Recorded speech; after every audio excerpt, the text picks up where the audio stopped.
அஸ்ஸலாமு அலைக்கும் வரஹ்மத்துல்லாஹி வபரகாத்துஹு. ஒரு வீடியோவை இப்போ தான் ஃபஸ்ட் டைமாக பார்க்குறீங்க அப்படின்னா மறக்காமல் சப்ஸ்கிரைப் பண்ணுங்கள். உங்கள் ஃபேமிலி மெம்பர்ஸ்க்கும் ஷேர் பண்ணுங்கள். அல்லாஹ் உங்களுக்கு உதவி செய்வான். நல்ல அமலை வந்து நீங்கள் மற்றவங்களுக்கு எத்தி வைக்கும்போது நீங்கள் சதக்கா கொடுத்த நன்மையை உங்களுக்கு கிடைக்கும். பாவத்தை நம்ம விட்டுட்டோம் அப்படின்னா அல்லாஹ் நமக்கு நிறைய கூலி கொடுக்குறான். துனியாவில் கிடைக்கலனாலும் பரவாயில்ல, ஆகிரத்தில் கண்டிப்பாக அல்லாஹ் ரிவார்டு நமக்கு தருவான்.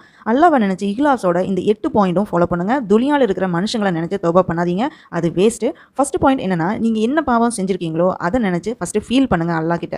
ரெண்டாவது பாயிண்ட் என்னென்னா, மறுபடியும் அந்த பாவத்தோட பக்கமே போக மாட்டேன்னு உறுதியாக உங்கள் மனசில் நியத்து வைங்க. ஃபர்ஸ்ட் பாயிண்ட்ல இருக்கிற மாதிரி நீங்கள் செஞ்ச தப்பை வந்து நினச்சி ஃபீல் பண்ணாதான் உங்களால் உறுதியாக வந்து நியத்து வைக்க முடியும். இல்லைனா நீங்கள் மறுபடியும் தப்பு தான் பண்ணிட்டு இருப்பீங்க.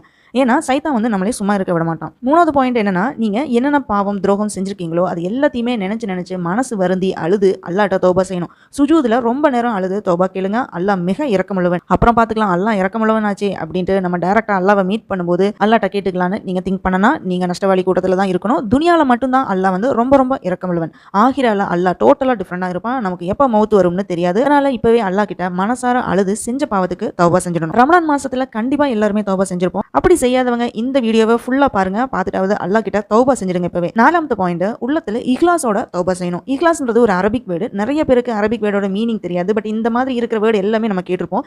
இஹ்லாஸ்னா மன தூய்மை. மன தூய்மையோட நம்ம வந்து அல்லாஹ் கிட்ட தௌபா பண்ணணும். தௌபா பண்ணும்போது தெளிவாக பண்ணுங்க. மறுபடியும் அந்த பாவத்தை செய்யணுன்ற எண்ணத்தில் வந்து தௌபா செய்யக்கூடாது. பாவத்தை செய்யக்கூடாதுன்னு இஹ்லாஸோட பாவ மன்னிப்பு கேளுங்க. சூரத்துல் தஹ்ரீம் 66வது அத்தியாயம் 8வது வசனத்தில் அல்லாஹ் தெளிவாக சொல்லியிருக்கான். அப்படி என்னதான் அல்லாஹ் சொல்லியிருக்கான்னா, ஈமான் கொண்டவர்களே களப்பற்ற மனதோடு அப்படின்னா பாவத்திலிருந்து விலகுறது. அப்படி விலகி அல்லாட்ட தௌபா செஞ்சு பாவ மன்னிப்பு கேட்கணும். அப்படி நம்ம பண்ணணும்னா அல்லாஹ் நம்ம பாவங்களை எல்லாத்தையுமே மன்னிச்சு நம்மள சொர்க்கத்தில் போக வைப்பான். அங்கே ஆறுகள் சதா ஓடிக்கொண்டே இருக்கும். அல்லாஹ்வோட நபியும் அவரோட சேர்ந்து ஈமான் கொண்டவர்கள் அல்லாஹ் அந்த நல்ல நாளில் இழிவுபடுத்த மாட்டான். அந்த பாயிண்ட் என்னன்னா, அல்லாஹ்வுக்காக பாவத்தை விடுறேன்னு எண்ணத்தோட தௌபா செய்யணும். அல்லாஹ்க்காக இல்லாம மற்றவங்க நம்மளை பத்தி என்ன நினைப்பாங்களோ, இல்லைனா நம்ம பிள்ளை என்ன நினைக்கும், பிள்ளை இந்த மாதிரி பேசிடுச்சு, வீட்டில் இருக்கிறவங்க எல்லாம் சொல்லி காமிக்கிறாங்களே, அதுக்காக தான் பாவத்தை விட்டுறேன்ற நோக்கத்தில் தௌபா செய்யக்கூடாது. இப்படி செஞ்சீங்கன்னா எந்த நன்மையும் இல்லை. மனுஷன் இன்னைக்கு இப்படியும் பேசுவான், நாளைக்கு டிஃப்ரெண்டாகவும் பேசுவான். ஆனால் அல்லாஹ் அப்படி இல்லை. நீங்கள் இஹ்லாஸோட பாவத்தை விடுறேன்னு அல்லாட்ட தௌபா செஞ்சா அல்லாஹ் மன்னிச்சு நமக்கு சொர்க்கத்தை தரான். துனியாவில் நமக்கு இந்த மாதிரி சொர்க்கம் கிடைக்குமா? கொஞ்சம் யோசிச்சு பாருங்க. ஆறாவது பாயிண்ட், தௌபாவை வந்து நீங்கள் தனியாக தான் செய்யணும். எல்லாரும் பார்க்குற மாதிரி அழுது துவா கேட்டு நம்ம தௌபா செய்கிறது அப்படியெல்லாம் எதுவுமே பண்ணாதீங்க. அப்படி பண்ணிங்கன்னா நிறைய பேர் முகம் சுழிச்சிடுவாங்க. இன்னும் நான் கிளியராக சொல்லணும் அப்படின்னு பார்த்தீங்கன்னா, நான் உம்ரா பண்ண போகும்போது என் முன்னாடி இந்த மாதிரி ஒருத்தங்க பண்ணிட்டு இருந்தாங்க. கஅபாவை டச் பண்ணதுமே அப்படியே கீழே விழுறாங்க, எணிக்கிறாங்க.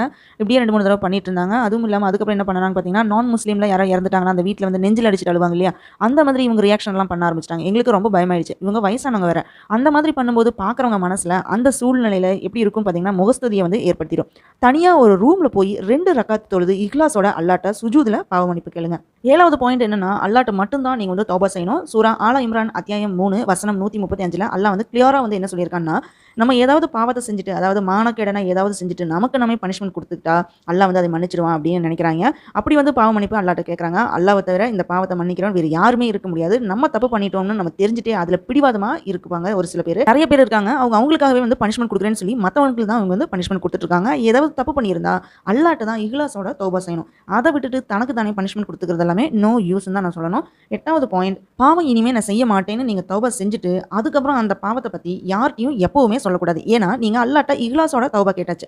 செஞ்ச பாவத்தை பற்றி நீங்கள் வேற யார்ட்டையாவது சொல்கிறது, நீங்கள் அந்த பாவத்தை எகெயின் செஞ்ச மாதிரி ஆகிடும். நீங்கள் அல்லாட்ட தௌபா செஞ்சிட்டிங்கன்னா அல்லாஹ் அந்த பாவத்தை மறைச்சிடுறான். அல்லாஹ் மறைச்ச பாவத்தை மறுபடியும் நம்ம ஓப்பன் பண்ணுற மாதிரி இருக்கக்கூடாது. புகாரில் 6069 இந்த விஷயத்தை பற்றி தெளிவாக இருக்குது. நீங்களும் தௌபா செஞ்சு நல்லடியார்கள் கூட்டத்தில் சேர்ந்துக்கோங்க. இந்த 8 பாயிண்ட் வந்து உங்களுக்கு ரொம்ப யூஸ்ஃபுல்லாக இருந்திருக்குன்னு நினைக்கிறேன். பாவத்தை வந்து யாரெல்லாம் வந்து நம்ம செஞ்சிருப்போம், கண்டிப்பாக மனுஷங்களை வந்து செய்யாமல் இருக்க மாட்டோம். எல்லாருமே செஞ்சிருப்போம். பாவத்தை விட்டுட்டு நம்ம அல்லாஹ் பக்கமே மறுபடியும் போவோம். ஏன்னா எல்லாமே அல்லாஹ் வந்து குர்ஆனில் ரொம்ப ரொம்ப தெளிவுபடுத்தி இருக்கான். இனிமேல் வந்து நம்ம பாவம் செய்யாமல் நல்லடியார்கள் கூட்டத்தில் நம்மளும் வந்து சேருவோம். ஆமீன். இந்த வீடியோ பிடிச்சதுன்னா லைக் பண்ணுங்க, ஷேர் பண்ணுங்க, சப்ஸ்கிரைப் பண்ணி சப்போர்ட் பண்ணுங்க.